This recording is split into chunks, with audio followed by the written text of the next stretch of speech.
Chair, I'd add my thanks to Senator Fisher's on the corn issue. Minnesota is actually fourth in the country for exports, ag exports, so this hearing is really important to us.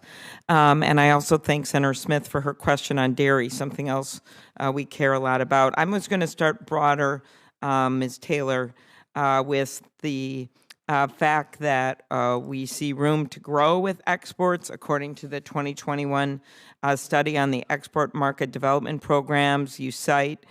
For every $1 invested in these programs, U.S. ag export value increased by more than $24, which is pretty incredible. Yet it found that these programs are underfunded. I know Senator Brown asked you a little bit about this, but could you talk about how we compare to other international trading partners? According to your testimony, the EU's export program for wine alone was greater than the entire budget of all of USDA's market development programs. I think that should concern our colleagues when we look at a balance, as much as we enjoy pairing up with the EU and drinking their wine. Okay, go ahead. Thank you, Senator Klobuchar. These programs, I think, are critically important, and others around the world also have their own versions of programs to promote their own products. And we are going head-to-head in many of these markets around the world competing. And these tools that Congress and this committee has provided is critical to letting our producers get into these markets, to navigate oftentimes complex regulatory systems, language barriers, to compete. Our programs, just MAP alone, while it's funded at $200 million, we on average are seeing about $300 million of requests. And I would say that's with our industry partners self-regulating because they know we have limited funds. We see something similar in the Foreign Market Development Program, FMD. That program is funded at $34.5 million, and we roughly get about $50 million of requests. So they are highly prescribed funds, but also highly leveraged, as you point out. The impact and return we receive is pretty impressive. Next up, Cuba. I lead the bill on opening up a market to Cuba. 95% of our customers living outside our borders.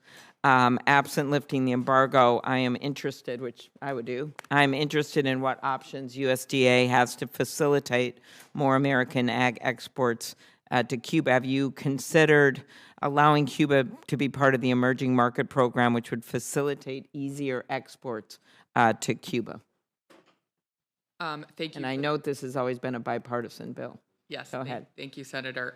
So I think Cuba is an interesting market with a lot of untapped potential. There are obviously huge challenges as well. In the 2018 Farm Bill, MAP was opened up to be allowed explicitly in Cuba, and we have seen some cooperators and the industry drive projects there. I believe the Emerging Market Program did not have that same authority get granted to it, and so I think that would be something we would be interested in exploring with you in this committee as you explore work on reauthorizing the Farm Bill.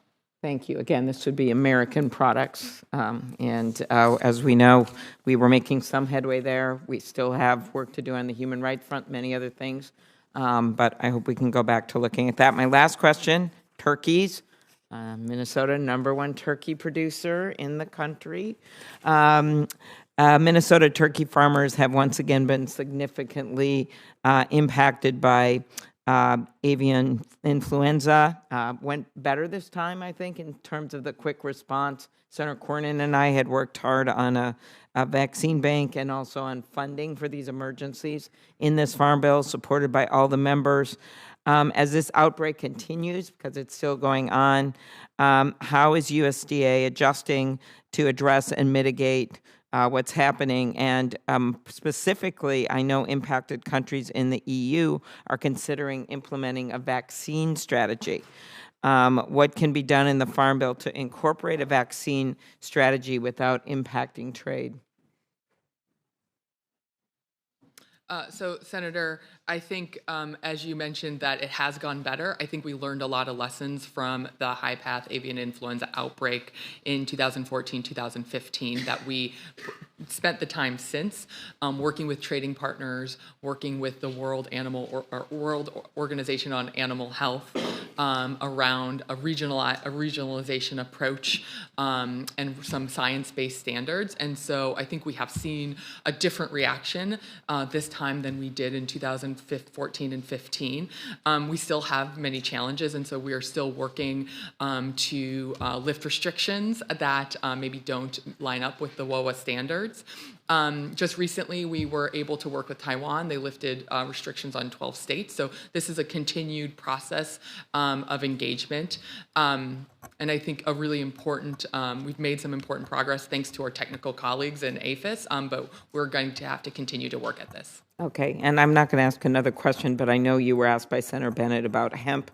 I'm remembering Senator McConnell coming to these hearings of a markup of the bill for the very reason of including hemp provisions, but there continues to be confusion and frustration among hemp growers regarding the gaps in regulation and guidelines. I know you're aware of at the FDA, DEA, and USDA, and I'm hoping we can fix those. Thank you. Thank you very much. Senator Tuberville. Thank you, Madam Chair. Ranking Member Bozeman, look forward to working with y'all on this